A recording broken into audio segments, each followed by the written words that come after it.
Para entender la curva de disociación de la hemoglobina debemos recordar que una vez que el oxígeno se encuentra a nivel del alveolo, difunde a través de la membrana alveolo capilar hacia el torrente sanguíneo.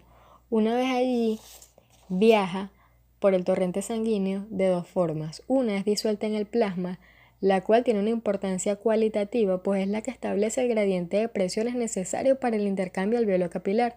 La otra forma es combinado con la hemoglobina.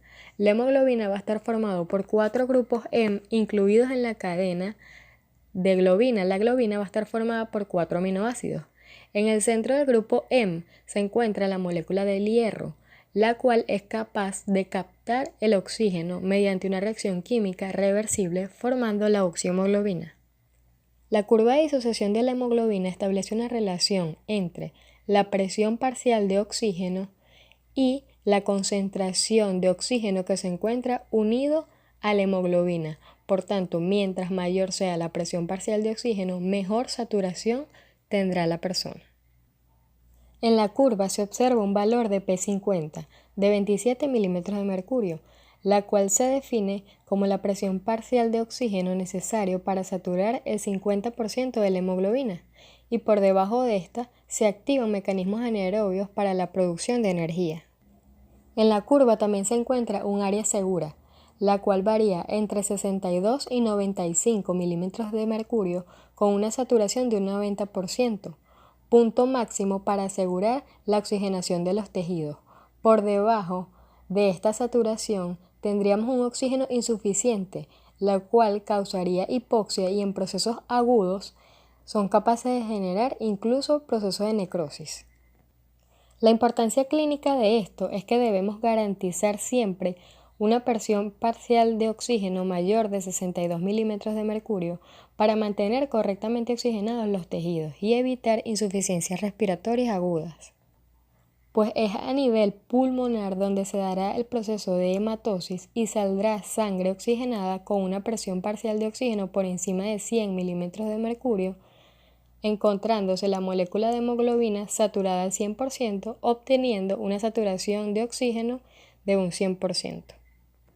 Esta curva tiene dos desplazamientos, hacia la derecha y hacia la izquierda, la cual va a estar determinada por condiciones de temperatura, concentración de hidrogeniones, concentración de disfosfoglicerol y las concentraciones de CO2, lo que nos lleva a entender el efecto Bohr, el cual se define como los cambios que se presenten en el CO2 sanguíneo alteran el transporte de oxígeno. Ahora bien, a un menor pH y a una mayor temperatura, con un aumento de la concentración del CO2 y un aumento del disfosfoglicerol, se produce un desplazamiento de la curva de disociación de la hemoglobina hacia la derecha, teniendo menor afinidad del oxígeno por la hemoglobina.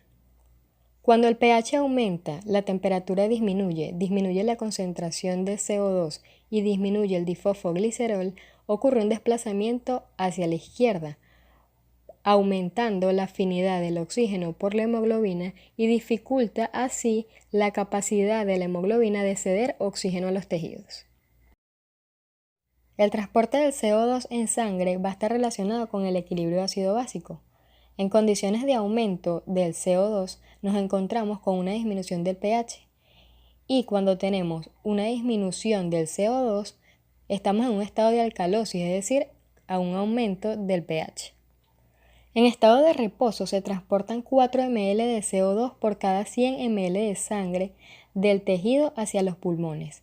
El CO2 se transporta en forma de bicarbonato, carbaminohemoglobina y disuelto en el plasma.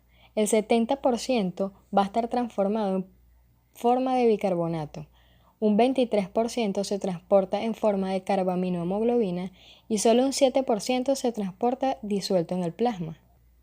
Es decir, que un 93% se encuentra en los glóbulos rojos y solo un 7% se transporta libre.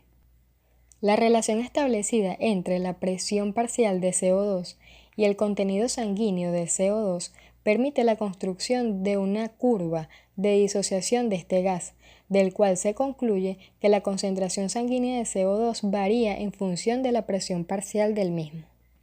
Esto nos permite entender el efecto Haldon, el cual establece que los cambios de oxígeno sanguíneo alteran el transporte del CO2, pues a mayor concentración de oxígeno unido a la hemoglobina, tenemos menor afinidad de la hemoglobina por el CO2 y viceversa.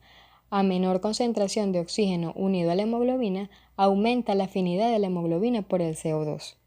Lo importante a recordar es que mientras menor sea la afinidad de la hemoglobina por el CO2, hace que este CO2 pase de la sangre hacia los alvéolos y sea eliminado durante la expiración.